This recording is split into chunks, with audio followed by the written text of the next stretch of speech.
All right, we're gonna see if the audio is working. We just had audio issues a second ago. So let's see if this audio is working. If anybody hops on, let me know if the audio is working. Loud ass motorcycles.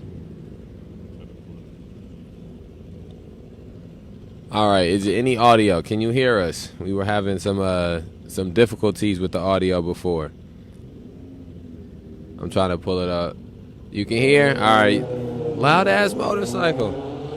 All right. The last introduction was a lot smoother. This was a rough introduction. My name is Leslie Roth. I'm a member of the May 30th Alliance. The May 30th Alliance is a direct action organization located in Rockford, Illinois, dedicated to the struggle to end police. And now I feel like it's uneven. Don't this feel like it's uneven now? Feel like it's uneven? Here, hold this real quick. Hold this. And I ain't finna do this goddamn intro. It is uneven. Fuck. See, that's better. All right. I knew that shit was uneven. All right. Usually we do an intro. I don't got the energy to go through this intro. I had already almost went all the way through it on the last live, and there wasn't no audio. So let's just jump right into it. Let's begin with speaking on the shooting that took place at the Justice Center and on some of the updates that have come out surrounding that shooting. I want to preface everything that I'm about to say surrounding the shooting by saying that the May 30th Alliance did not call the police as an organization. No individuals that are members of the May 30th Alliance called the police. We did not press any charges. We did not file any charges. We did not make any, give any official statements to police. We did not make any police report. So the people who have been arrested in regards to the shooting that took place outside of the Justice Center are not arrested because we have come out as victims. They are not being arrested because we are in the. They are not being arrested because we're taking any action to have them arrested. And so I think that is something that is important to point out. Man, I ain't gonna lie. I will be happy when the snow is out on the fucking ground. I hate to be one of them. I won't be. I'm just. It's only when we live. That I get a little bit like, damn, so loud. But anyways. So I think it's important to point out that we did not press any charges. We did not seek for anybody to be arrested. The shooting took place while our live was going on. And so that is the reason that we were so open and transparent about the shooting. It also took place in a manner in which I still believe, and multiple of us still believe, that we were targeted until more information comes out that can dissuade that argument. I believe many of us who are involved in this and many people who have been following this will believe that it was a targeted action that took place. I do not know that the people who have been arrested for this shooting are the people who are the culprits of the shooting. We have a long litany list of times that the Rockford Police Department have arrested the wrong people for things. We have a long history of the Rockford Police Department arresting people for false charges and trumped up charges. So again, I want to preface all of these things by saying not only did we not go out of our way as an organization to have these people arrested. They are not arrested or in custody because of us. We have no faith in the institution that has arrested these people and put these people in custody to say that they got this right or that they got the right people. And again, we understand that the quote-unquote justice system that exists in this community specifically, but overall in this country, is not designed in an effort to get to the root causes of violence. This city and these institutions aren't doing anything to address the things that perpetuate and lead to this violence happening. And I don't know if this is the mic that's doing this or the headphones, but I had a little in and out. So I think the audio should still be good.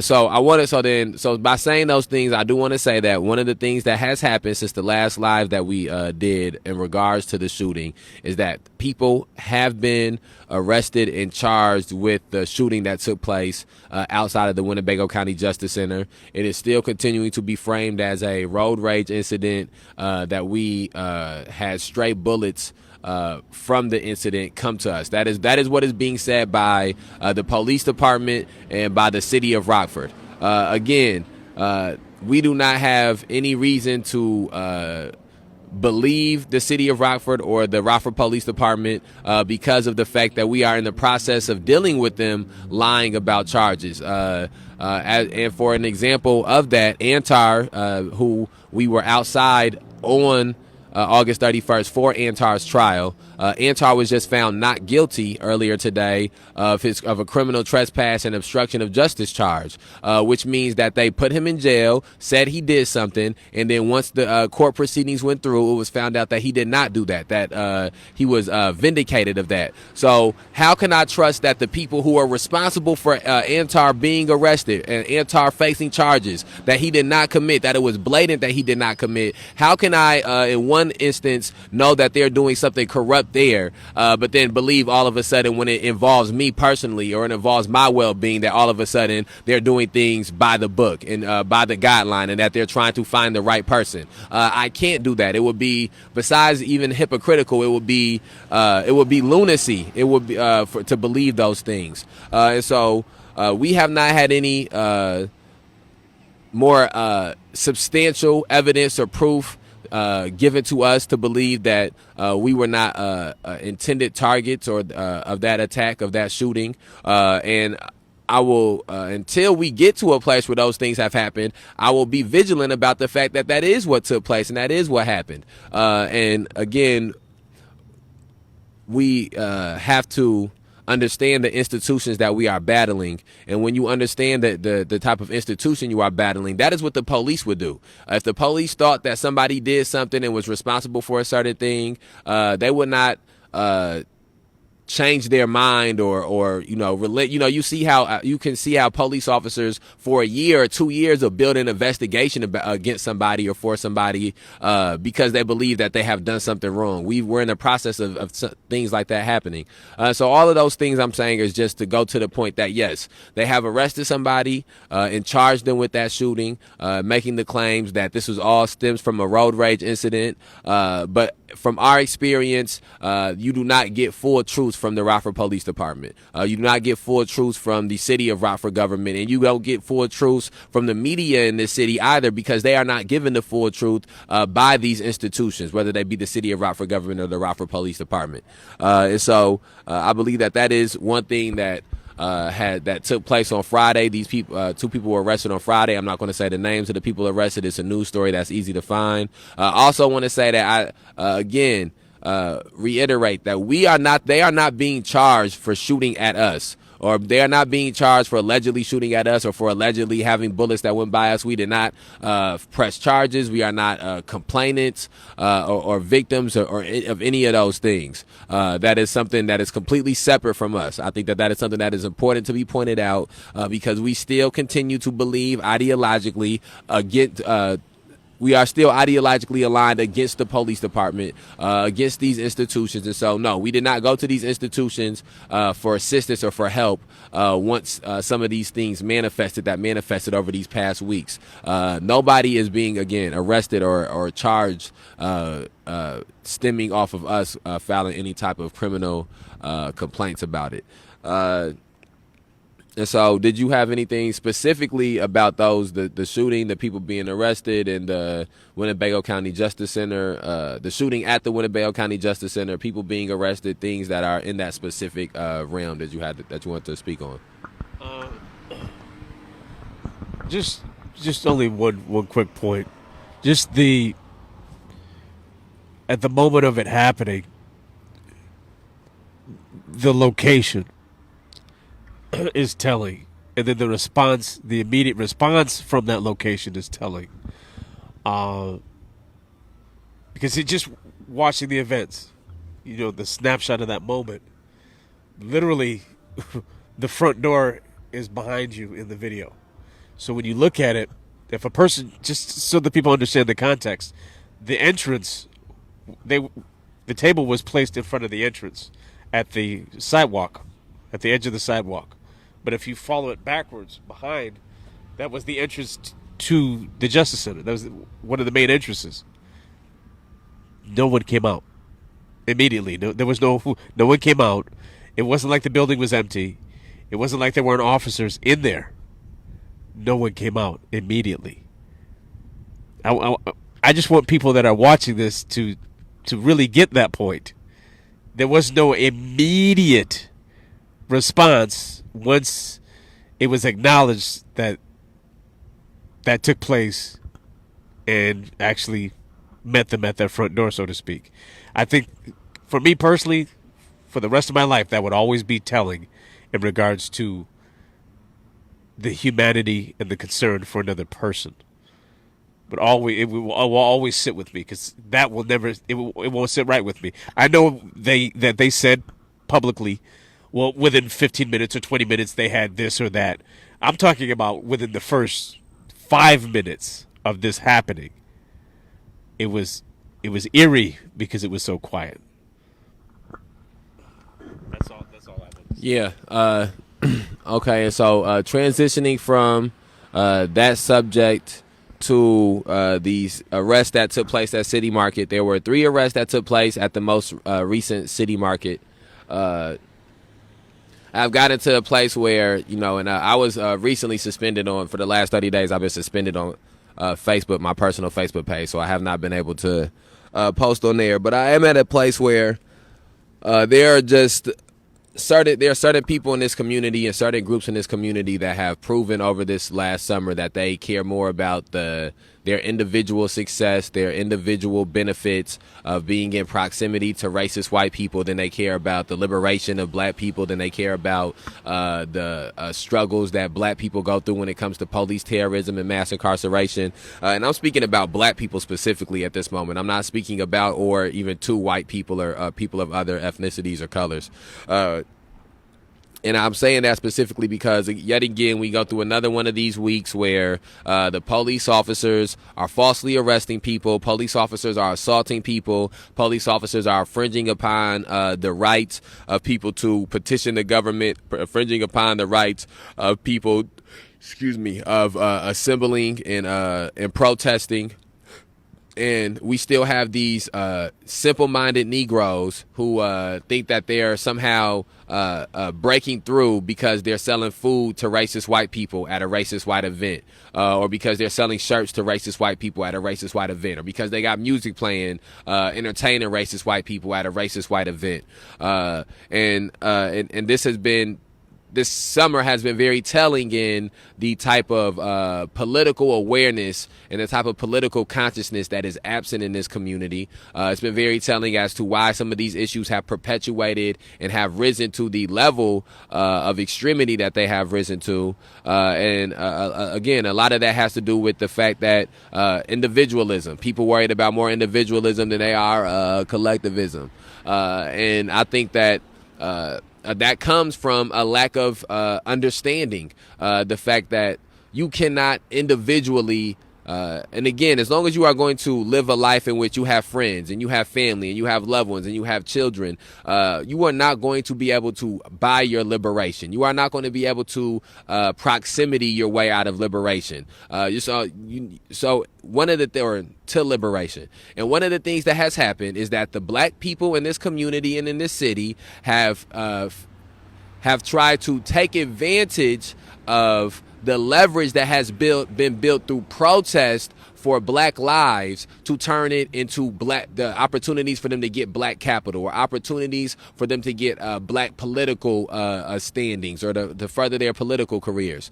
And as long as that happens without the black community holding these people's feet to the fire for it, we will continue to be in this cycle of not being able to truly get further as a community. And so there are the organizations and the vendors and the individuals who have supported and been a part of this city market over this summer should be remembered specifically by this community going forward. And these are people that should not be being given any assistance from the community. These are people who should not be being given shout outs from the community and being ingratiated by the community, because these people have put the greater whole of the community secondary and third to their individual greater good, or to the things that are better for them individually. And one of the things that has happened in them doing that is they have convoluted the conversation around these issues, and they have made people think that these protests at City Market are removed from the plight of black people in this community because they're down at City Market. They have the same thing happen over the 815 day weekend, where people are confused because they see somebody that they admire that has a business, and they think that this business being down at City Market is some type of furthering for the black community, when in reality that business that is down at City Market is a reaffirming of the status quo, because the only reason that business is there is to shift the narrative away from the things that happened at City Market last year, and away from the people who did those things at City Market last year, and away from the reason that people went out to protest City Market last year. And the people that we have coming out and speaking about these things are not people that are going back later and are being able to articulate or being able to have conversations or dialogue about these issues. They're going out there to further their agenda, whether it be to sell more shirts or whether it be to sell more food, whatever it is. But it's not to try to get us into a place where less people are being brutalized by the police department. It's not trying to get us into a place where less people are being falsely arrested by the police department. It's not trying to get us into a place where there's equity for the people who live on the other side of the river, or equity for people who are from marginalized or exploited communities. And so that is one of the things that has been the overarching theme of the City Market campaign that have taken place this year. And we've seen how that has led to people being arrested and people being assaulted and people being charged with things that they did not do, and it being kept out of the light, or being kept out of the public, and is not being a talking point. And what people talk about after these City Markets on Friday is how much fun they had at CJ's with music playing, or how much fun they had at, I see videos and pictures that people put up of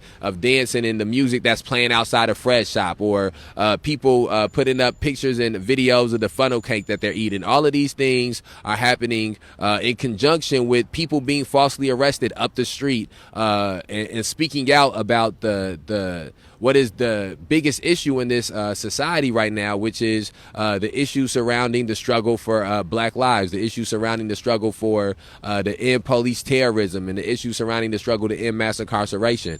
And as long as we have people that are so backwards and so asleep in this moment that they are partying up the street while the cops are on the other side of the street assaulting people and falsely arresting people, not only will we not get to a better place, but we don't even collectively as a whole deserve to be in a better place, as long as something that is that simple can be used as a wool to be poured over people's eyes.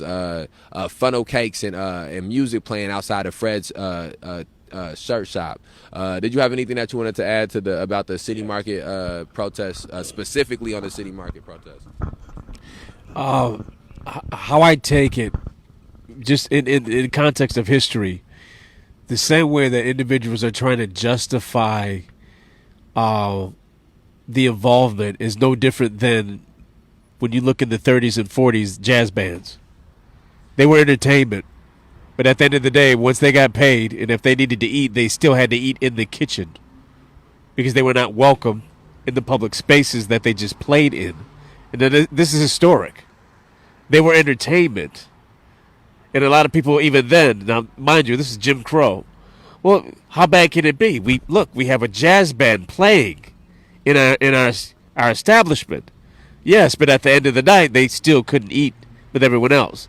When I look at the push for people to say, but look, there are black vendors in City Market, okay? But on a context of the city, is the city addressing why the protesters are there? Is the city addressing that? The fact that there's a black man or woman selling products or food at City Market doesn't discount or discredit the fact that there are very real issues that are not being addressed by the city. That's the whole point. So when I look at it, I say, how different is that than what you see in any movie from the 30s or 40s? Just because you saw them in the context of them being out and about, it didn't mean that everything was okay. That's not in the context of history. People gloss over that as if things were okay, but when you look at the context of history, just because I see those vendors there on Friday, at no point do I ever think, wow, look at what we've done. Look at how far we've come. Because they are not indicative of the collectiveness of the black experience in Rockford.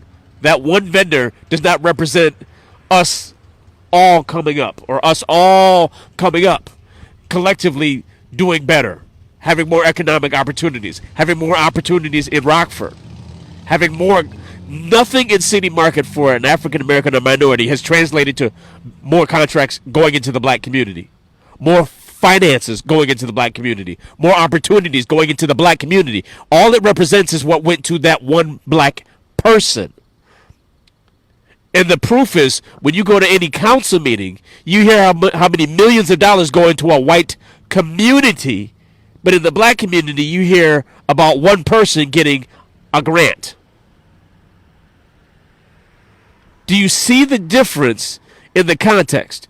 In the black community, you'll see people champion that one person and pat them on the back and say, look at how far you've come. You help represent us. But again, you sit in the council meetings, they talk about millions of dollars in the context of the casino and other contracts that are going at the other end of East State, Perryville. The property value is going to triple, if not quadruple, the casino, and the implications of condos and other things that will be built there because of the property value increasing. That community is going to be impacted with millions of dollars. But yet the flip side of that is, but you have 4 vendors that are black in City Market. Look at what they're doing. Those individuals have made decisions that are impacting their lives, but they don't represent the black experience in Rockford at all. And I'll even go a step further. The thought hit me once I went past an area that's almost the size of City Market, and I said, now what if collectively the black businesses and vendors said, this is what we're going to put on to represent our community collectively, and we're going to establish our own City Market. They're doing something like that, but I'm just saying in the context of, for the people missing the point and then focusing on. But that's a false point too, because that wouldn't change anything. Right, for black people. right. But I'm for the people that are talking about. But are you against black enterprise? This was never about black enterprise. That's not the context of this. So anyone has the opportunity in Rockford for black enterprise. I'm just saying, if you're going to do it right. Collectively band together and help build your community. But don't depend on the mayor or the power structure that is to hand you pennies and then make you believe that somehow those pennies represent the black experience in Rockford, because it truly does not.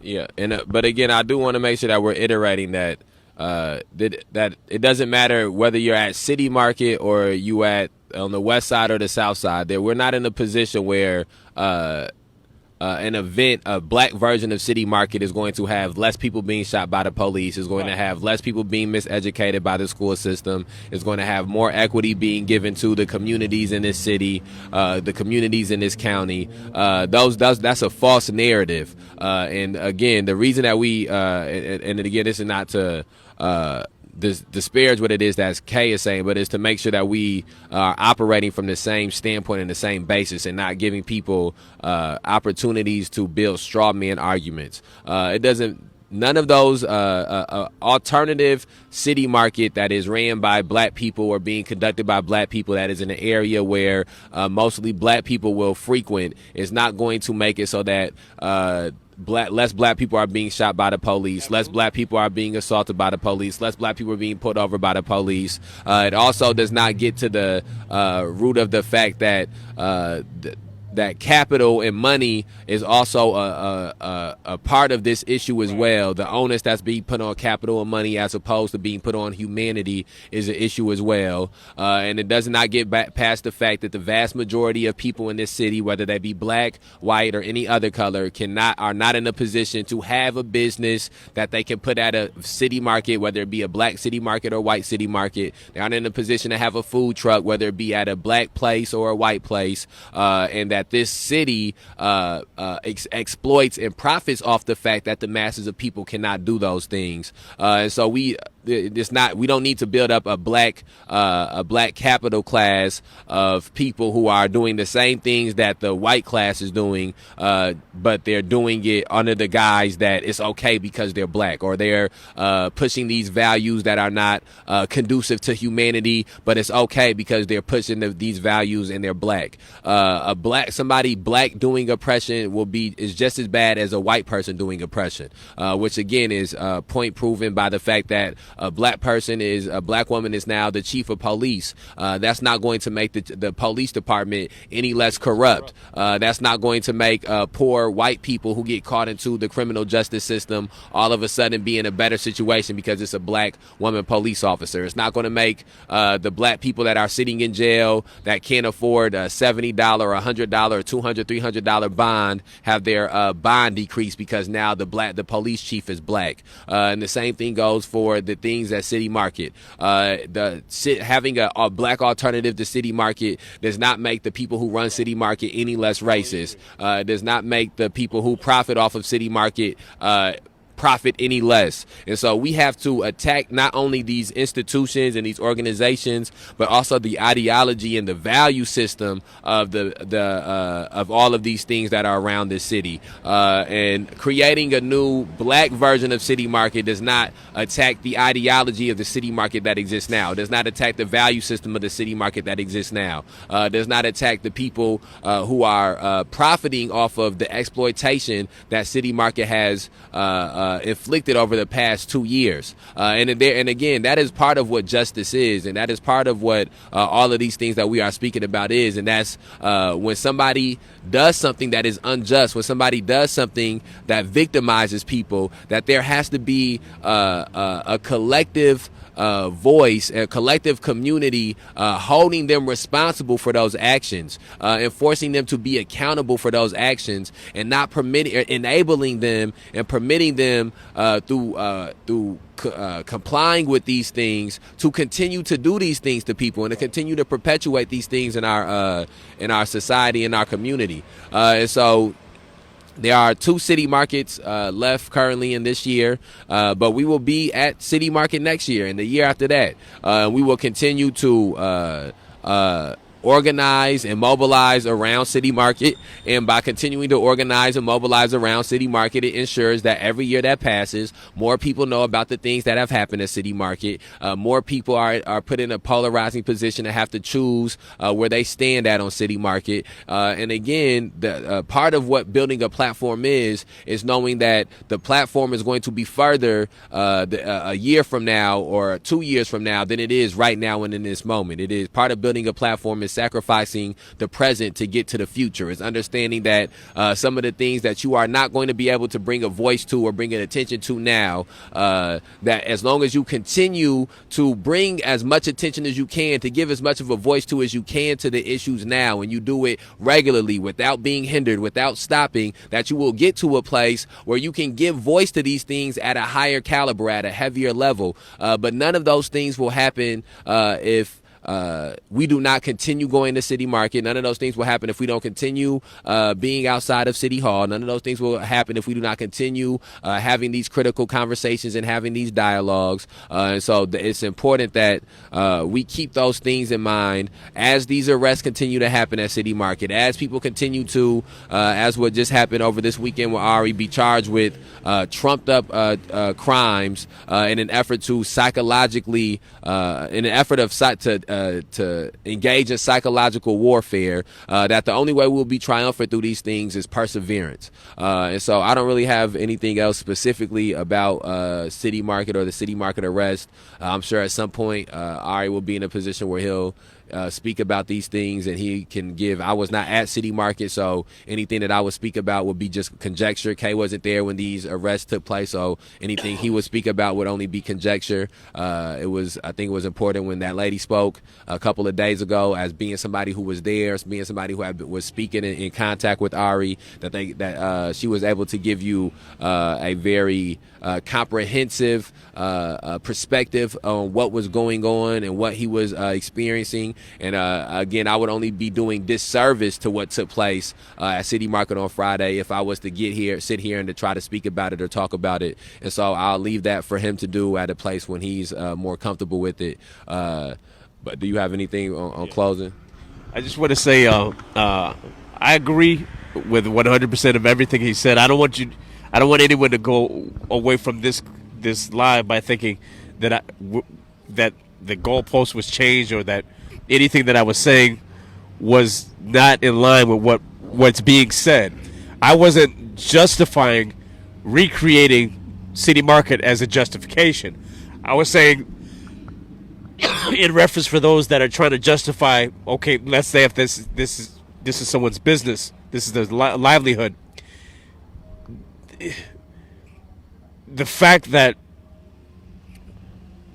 the representation of the market, the history of it,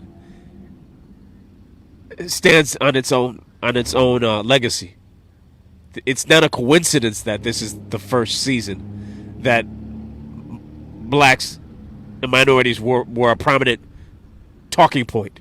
I remember, I've been here 8 years. I remember hearing from people that tried years ago to get into City Market but were barred. Black men and women that said, I can't even get a booth at City Market. So make no mistake about it. It's not because Rockford itself is more progressive with City Market. It's because they're trying to switch the narrative completely. It's not about capitalism. It never was. It was always about the premise of why we were here and why we chose City Market. City Market is still the meeting place of Rockford in general. It's the heart of the city when it comes to any outdoor event or festival in Rockford.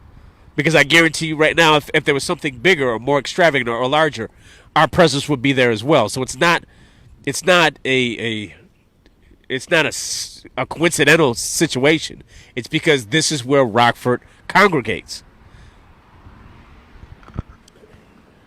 Okay, and then transitioning from the City Market, some of the arrests that took place at the most recent City Market, and overall, some of the overall connotations in the City Market this year, that gets us to the trial that took place today and some of the court proceedings that took place today. I guess so. We can start by saying this: there was another dismissal in one of the people who were part of the City Market 33 last year. Again, 33 people were arrested last year at City Market protesting police terrorism, mass incarceration, and racial injustice. All falsely arrested, all arrested on false charges and trumped up version of those false charges, all arrested for political reasons and not and arrested in any effort to keep the community safe or any effort to even protect property or any of those things. These were all just ideological arrests because of people's beliefs and ideology. But there was one person who had their case dismissed today. There was another person who took a plea today, and then there was also Antar, whose verdict came back today, and he was found not guilty. Antar is the first person to have a trial. He had a bench trial. The bench trial took place on August 31st. That was, again, the day that we were shot out outside of the Winnebago County Justice Center. And it was going to always be very much onus on whoever had their first trial, whether it was a bench trial, whether it was a jury trial, whoever went to trial first, and all of these with all of these protest arrests was going to be somebody who again, it doesn't mean a precedent has been set, but it shows it was a form of vindication. And so today, Antar was found not guilty, and that was vindication. Antar was not arrested during the city market protest. Antar was arrested outside of City Hall at the beginning of the occupation at City Hall. Again, it should be pointed out that there were 6 people that were arrested on the third day of the occupation. There were 2 sets of arrests. 3 people were arrested at one time, and then the second set of arrests had another set of 3 people.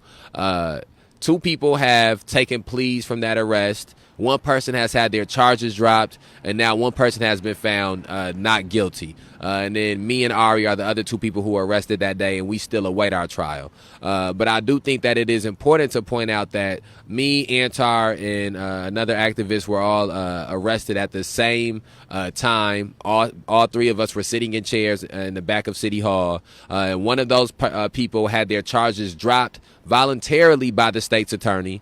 Now, Antar has been found not guilty, and so I'm the 3rd person who was arrested in that exact same group, in the exact same setting. And so if the state's attorney was to go ahead with the trial for those charges, which I don't doubt that they will, again, that is a further demonstration of the injustice that exists within this system, where they would be willing, because that's the other part of this, is that, and this was true for Antar, but thankfully he was not found guilty, but they would be willing to know that one person they dismissed the charges for, another person has now been found not guilty on the charges, but they're willing to have somebody else be found guilty on these same charges. And again, that lets you know that that's not about justice. That's not about the protection of the community. That is not about getting us into that is not about making the society more humane or ethics or morals or anything like that. That is about keeping their conviction percentage at a certain rate. That is about trying to win,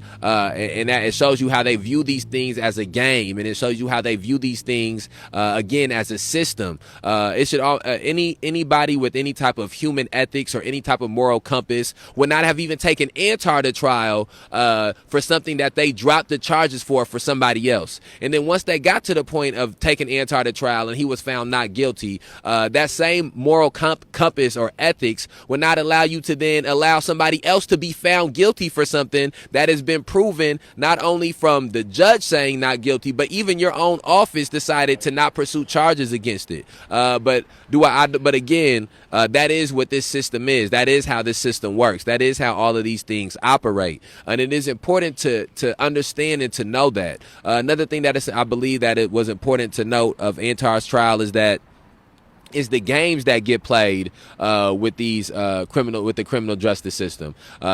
Antar was supposed to, on Wednesday, the verdict was supposed to come back for Antar, and there was a last minute thing that made it so that there was some type of court proceeding today at 3:30, and then the verdict came out today at 3:30, as opposed to being on Wednesday. And I point that out to say that when you become part of this system, or when you are stuck inside this system, nothing that applies for you as an individual applies for the institution. And so Antar could not have said, you know what, Wednesday not going to work for me. Can we move this back, or can we move this up some, so that way I can be present at the findings coming back? He had to be there. But the judge and the courts and the state's attorney and the prosecution, they have the ability to be able to put something forward, to be able to put something back, to be able to prolong giving evidence. In the case of somebody, and then again to transition some here, in the case that was dismissed from somebody who was arrested during City Market last year, they had went for the last 13 months, they have been going to court, and their lawyer, public defender, had not been given the police report from his arrest. For 13 months, the police did not send in the police report for this man's arrest. He came to every court date, was at every court date, and no police report was submitted. And then finally today, They submit the police report after 13 months, him probably having 10, 11 court dates, having this thing hang over his head, having a mugshot that's out there, all of these different things that he have. And the only thing that was being asked of the police department was to send in their police report. Not videos, not pictures, just their police report. And they did not do that for 13 months. And again, that just goes to show you the imbalance in power and the imbalance in privilege that exists, that they could be in a position to not give the police report up.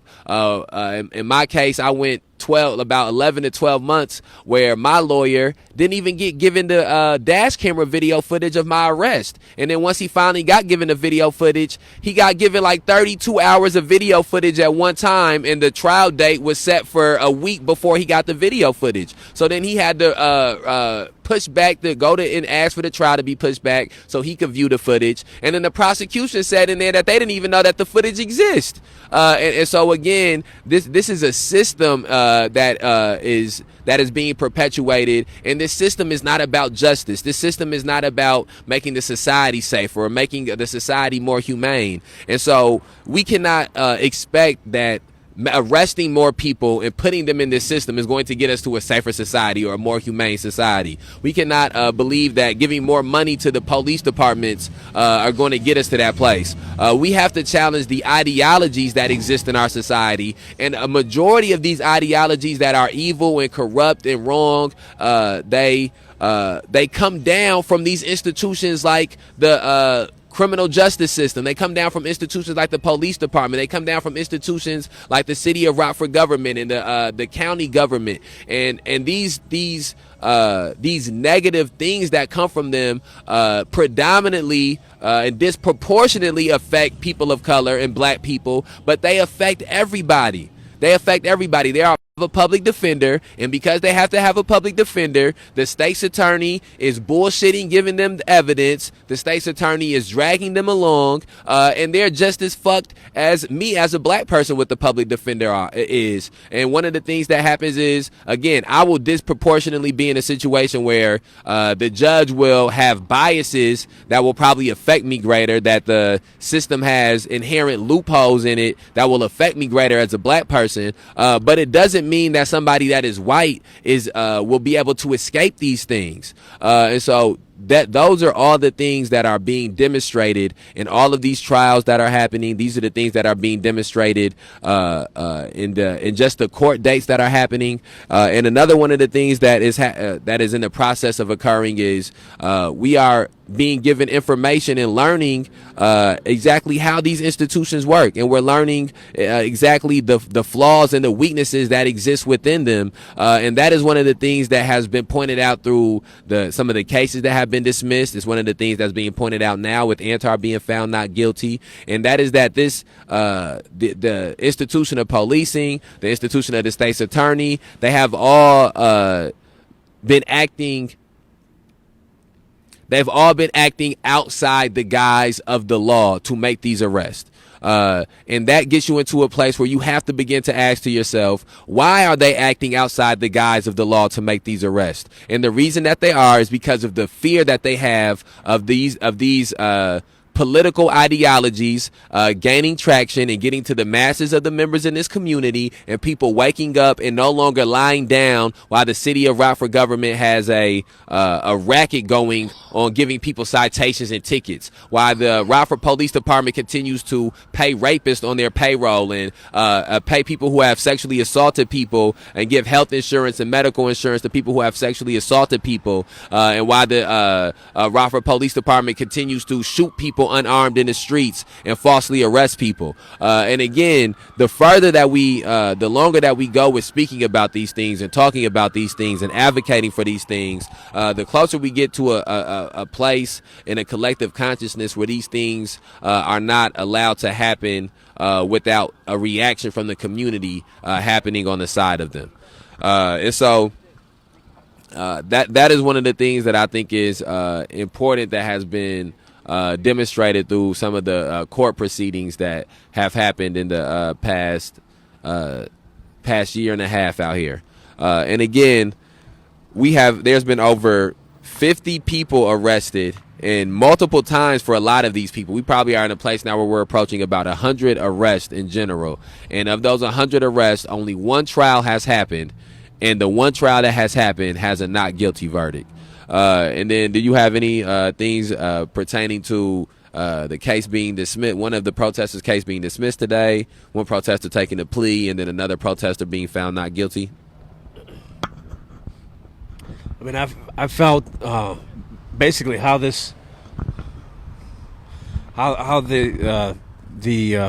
situation transpired. I felt from day one, just by actually being actively involved with the protests. I felt strongly from day one as an eyewitness that the cases would be dropped, but because there's still finances being involved, that for the sake of the money, that became the impetus to continue through court dates and circumstances. So I'm getting a very detailed view of the court system in general, but basically the court system in Rockford and how it functions. It is a money-making machine. Justice is not the primary goal. It is money. It is its foundation is money. Its objective is money. Its goal is money, and its consciousness, its focus is money over justice. To see the cases be dropped, I mean, I agree with everything you said. I don't think it could have been said any better. To see circumstances where these things are happening, and then to see the connectivity of the cases, one can make the observation if this is for one case to be dismissed for the sake of the information involved and other people to be facing the same circumstances, one can only extract from the situation that the same would go for the other individuals as well. But to see that it has taken a year to get to this point shows you the fatal flaw in the so-called justice that is in Rockford. Honestly, I feel in many regards, and this is not a personal dig, but it's an observation, I feel on many fronts, the political administration, the current political administration, could have assisted in expediting what took a year to get to this point. That it could have been expedited much, much sooner, based on the fact that if it was dismissed, then there wasn't enough evidence, or wasn't any evidence, to convict. But I think this is really where Rockford comes. What comes into play in Rockford is perspective. People can have different perspectives based on life experiences, but one's perspective doesn't necessarily represent an opinion. Your perspective can still be a circumstantial fact, but that fact doesn't become your personal opinion. And in many instances last year, and even up until now, what I see are a lot of people taking circumstances as opinions. Well, that's your opinion. Well, no. If I'm looking at corruption, and I'm looking at brutality, and I'm looking at excessive force, and then I call it for what it is, that's not my opinion. That's me observing a fact.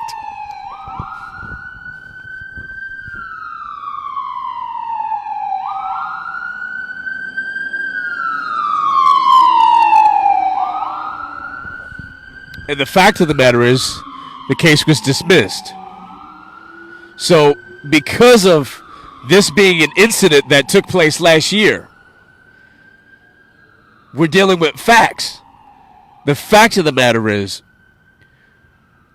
the energy that took place last year by people taking a stand is the same energy that you see taking place now.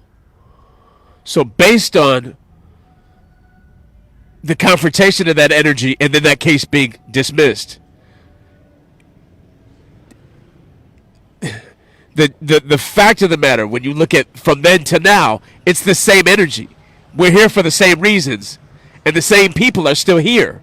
So if it was that poignant last year for that case to be resolved this year and to be dismissed, what does that say about everything happening now? Yeah. And so that gets us to that brings us through the things that took place in the surrounding charges from last year in court today. Also in court today, and I didn't do court support. We have a section of the organization that sort of primarily takes care of the court support. But from getting information about some of the things that happened in court as well, Ari had been arrested on Friday, charged with a felony, and he had been in jail for Friday, Saturday, Sunday, Monday, and was released today. He had court today, a 1:30 arraignment in which, his anybody who knows how arraignments work, your charges are read. It's just sort of the preliminary court proceedings for a charge. But Ari was released today, and that gets us, and not necessarily specifically speaking on Ari's situation, because like I said, Ari can do a better job of speaking on that, and that lady did a good job speaking on that on the live that we had from Saturday night, which you can find on our page. But in overall, we have seen repeatedly now people being denied medical care when they are arrested and put inside Winnebago County Jail. We have seen Ari had suffered a concussion and had told the people inside the jail about the fact that he was concussed. He was not given any medical treatment or any medical help. We've seen after Tyrus Jones was shot by the Rockford Police Department, I don't remember exactly the time between surgeries and him being put in jail, but very quickly after his surgeries, he was put in jail. Jose Gonzalez Jr. Was put in jail after being shot by the police department. Denzel Duvant was beat to a bloody pulp and then stuck and sat inside of a jail with no bond for almost a month. After being beat to the point where people looked at his picture and thought that he was dead. He sat inside the Winnebago County Jail for a month, to the point where when he was released, he had lost sight in one of his eyes. And so we have also seen Terry on May 30th. Terry was beat to the point where he was bleeding everywhere, and he didn't receive any medical treatment. He had a cut on his arm that they wrapped in toilet paper and taped with evidence tape, with crime scene tape, and then put him inside the jail. And so we have seen repeatedly that these are the circumstances that are surround people who have been injured and who have been assaulted when they are put inside the jail. And again, that gets you to a place where you understand that if this is happening to us, to the people that are demonstrating these things, to the people who have such a microscope on all the things that happen to them, imagine what's happening to people who don't have that type of microscope. Imagine what's happening to the people that don't have any type of voice or any type of platform to speak about these things. And then imagine how often that has happened in this city and in this community, and then how often it is happening currently, and if we don't do something to combat it, how often it will continue to happen in the future. And these are things that are happening again in this city, in this county, but in counties all over Illinois, and then in counties all over this nation. And so we are in a place where a year ago or a year and a half ago, some of these things that we will be talking about would be, somebody may consider them conjecture, or somebody may consider, we're reading literature or reading books, but these things don't directly relate to what's going on in Rockford or in Winnebago County. And we have gotten past that point now where it is obvious that these things that are happening, these issues that exist, the things that we are voicing, they are specific to Rockford, specific to Winnebago County. And so when we speak about cruel conditions inside of jails, when we speak about the inhumaneness of jails, we are not speaking about jails arbitrarily. We are speaking specifically about Winnebago County and about the things that multiple people from multiple different backgrounds being arrested at multiple different times by multiple different officers and multiple different entities have all experienced when it comes to the Winnebago County Jail. What about that? Any specific thoughts about the gross treatment that people have received inside of the jail, and about the culture culture of inhumanity that exists within the Winnebago County Jail. Every individual that I've ever spoke with that has ever been in the Justice Center, they've all had the same story. At some level, I honestly believe there needs to be a federal investigation of the facility from top to bottom. Every single person I've ever talked to has had the same circumstance. There was the young lady that was incarcerated, and she, in getting out, said that she was denied toilet paper. This is on Friday. She was denied toilet paper. They said, we don't have any more. You're a multi-million-dollar facility. You were given $3 million at the end of last fiscal year. Now you're dealing with a woman. And you're going to tell her that she can't even get toilet paper. This is a true story. This is not something I heard. She said it to me. She said they told me they didn't have any more, and that she would have to wait until they were able to produce some toilet paper for her to use the bathroom. This is just one example of God knows how many people in a circumstance where the name does not even suit the conditions. It's called the Justice Center, but it's actually the Injustice Center. I wish every individual that has a story in there would just post on the May 30th Alliance Facebook, would post their experience. Because, again, there's so many people in Rockford so far removed from the context of information that once they hear it, they can't fathom it being real. So they say, oh, well, that has to be exaggerated, or that can't really be true, or it can't really be that many people. Their inability to conceive the truth has them flee to a virtual reality of sorts, to where it can't be real, can't be true, can't be that bad. Well, it is. It is. We have officers in Rockford that operate above the law, because that's what the culture, the political culture and the police culture is showing them, that the law doesn't pertain to you. The laws are there for you to make sure that the populace and the masses abide by the laws, but you yourself can operate outside of the law or above the law.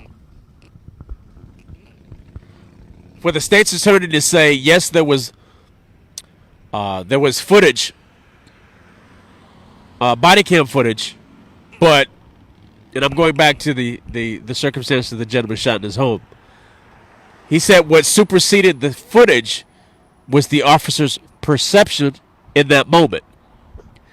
So basically, the legal language I was getting was him saying the footage doesn't mean anything. It's inconsequential. So what that there was some body cam footage? As long as the officer is being heard audibly saying, my life was in danger, or I feared for my life, based on his perception, that's enough for him to walk.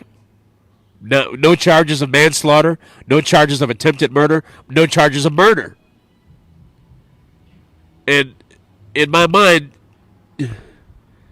all I can think is, okay, so you mean to tell me we live in a day and age where a stone-cold racist, stone-cold white supremacist can put out a badge, pick up a gun, and understand just through the legal language of the law that he can fundamentally hate everyone of color, but then act out on that, and as a cop-out, as an excuse, I feared for my life. Knowing that the person can be unarmed, knowing that there will be no major investigation, knowing that there will be no deep investigation on a local level. It would have to be a federal investigation. But that therein is Rockford, Illinois.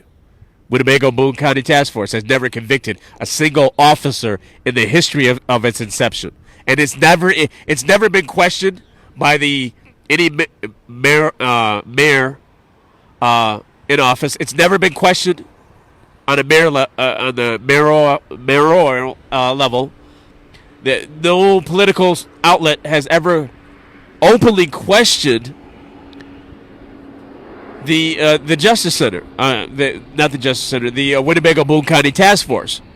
In the history, and I've only seen one article, and that was through the news, where they detailed. It was a brief article, but they detailed the first year that it was created, and then they detailed the cases, and then they basically stated in this short article that there's never been a conviction of a single officer for any of the shootings that came before the Winnebago Boone County Task Force. I find those odds astronomical, obviously, but where's the public outcry? Where's the public outcry in regards to that circumstance?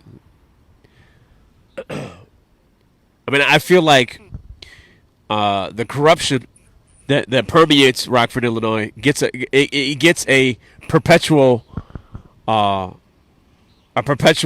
green light, because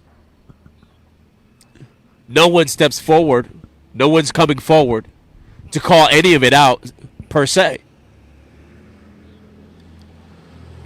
Illinois cannot be the first or second most politically corrupt state in America, and somehow Rockford, Illinois is exempt. That is impossible.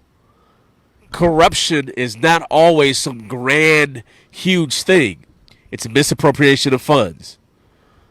It's stonewalling communities and people from getting funds on a state level given to the city. It's allocating funds and targeting certain areas and leaving other areas completely out of receiving any funds at all. Those are examples of corruption. The level of corruption in Rockford on the incarceration level is the Justice Center generates revenue for Rockford. It makes money for the city. The Justice Center cuts a check to the city. So its primary goal is not reform. It's not rehabilitation. Its primary goal is profit. The Justice Center annually cuts a check to Rockford, Illinois. This is not my opinion. This is not what I think. You can call there. You can call the city. They may not tell you the financial amount, but they will admit that the city receives funding, a stream of funding from the Justice Center. This is a fact. So anyone that says the police that they see driving around Rockford are all about justice, you're disillusioned. You're not even following the evidence that's laid out before you. Justice takes a back seat for the sake of revenue.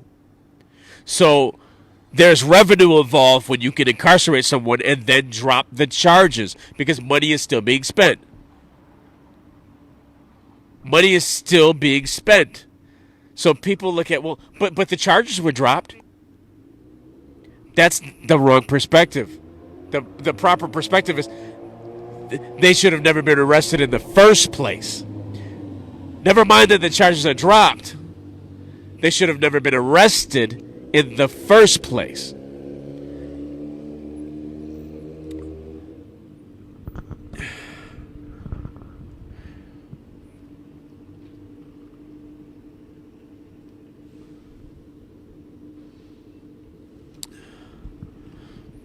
I look back at last year in the events that took place, and I look back at the extent of the energy, the push against people taking a stand,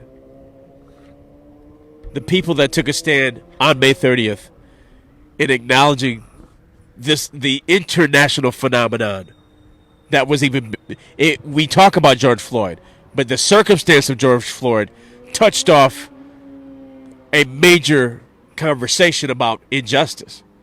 So to see approximately 2,000 people was it that day? I don't know. We don't have an approximate, but more than 1,000. More than 1,000 people at District 1. So this was not just a couple of people there. There were over 1,000 people that went there for a reason. And from that day and for every day after, the focus has never changed. Yeah, I'm not. I missed a portion of that that Kay was touching on, but to piggyback off of the last point that was mentioned about the fact that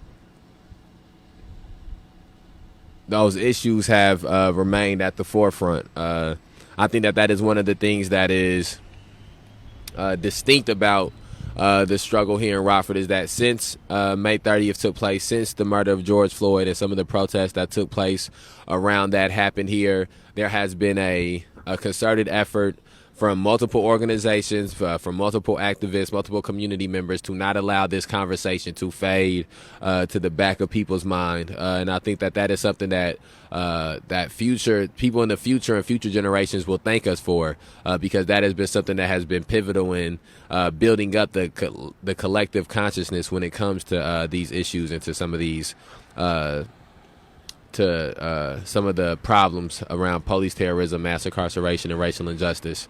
Again, for as far as the initial topics that we made this live about, I believe we've spoken on them all. We spoke on the updates around the shooting at the Winnebago County Justice Center at the very beginning of this.